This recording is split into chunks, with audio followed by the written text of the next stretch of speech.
In Russia, you'll often see something that surprises Western parents.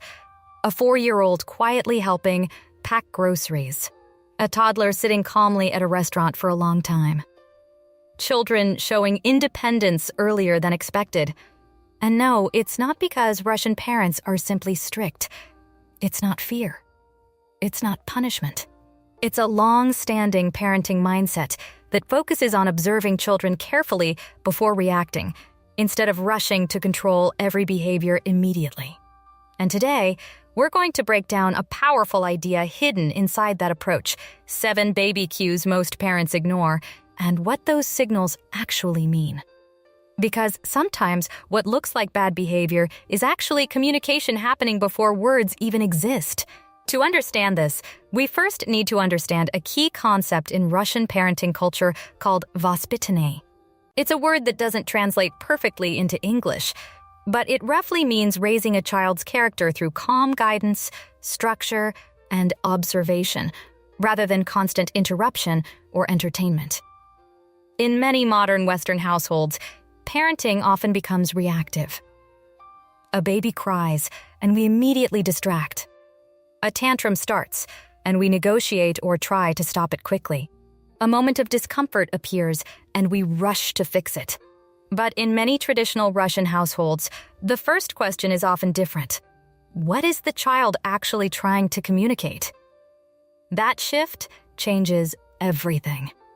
Child development research supports the idea that babies communicate long before speech through body tension, facial expressions, gaze direction, movement changes, and rhythm shifts. When adults learn to notice these early signals, they often prevent overwhelm before it turns into full crying or meltdown. One of the most important ideas here is simple. Many parents wait for loud crying before responding.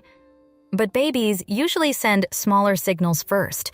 A baby might turn their head away, suddenly become very still, start kicking lightly, rub their eyes, or lose interest in stimulation. These are not random behaviors. They are communication signals. Russian child psychologist Lyudmila Petronovskaya has often emphasized that a child's emotional security comes from the calm, consistent presence of an adult who can read and respond to these early signals rather than react only to extremes. Now let's break down the 7 most commonly ignored baby cues. The first cue is subtle withdrawal. A baby who suddenly looks away, turns their head, or becomes less responsive is often signaling overstimulation. Many parents assume they need more entertainment or stimulation, but often they actually need less input and a calmer environment. The second cue is repetitive body movement changes. Babies may start kicking, arching their back, or squirming more intensely when they are uncomfortable or overstimulated. Instead of assuming they are being difficult, it often signals sensory overload or fatigue. The third cue is sudden silence. A baby who is active and vocal but suddenly goes quiet is not always content. Sometimes silence is a sign that they are processing too much input or feeling overwhelmed. The fourth cue is eye rubbing or facial touching.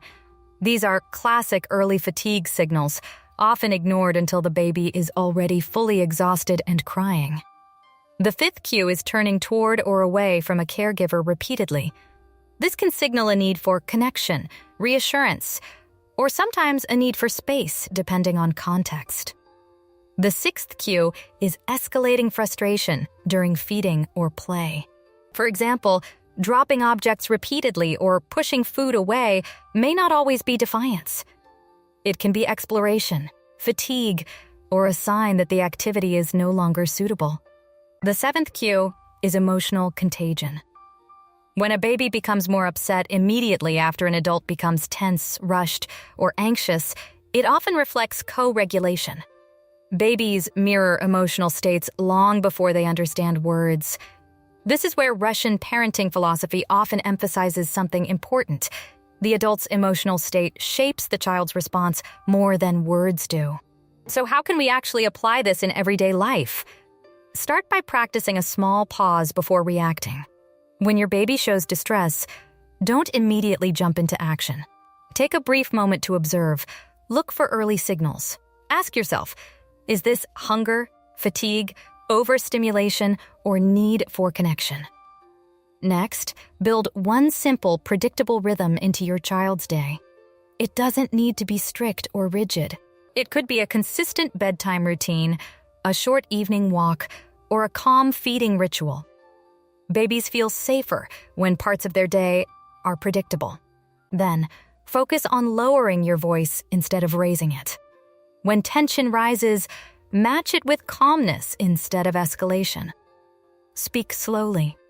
Use fewer words. Stay physically grounded. This helps regulate the child's nervous system. And finally, involve your child earlier in small daily activities. Let them participate in simple tasks appropriate for their age. This builds confidence and reduces frustration-based behavior because children feel included in real life, not just observed from the outside. The key takeaway is not to become rigid or overly strict. It's not about copying another culture perfectly.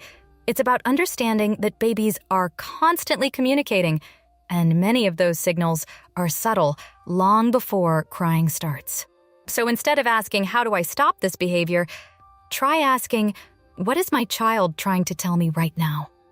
Because when you start seeing behavior as communication instead of disruption, everything changes. These ideas are not about being perfect parents. They're about becoming more aware, more calm, and more connected with your child in everyday moments. So I'll leave you with this question.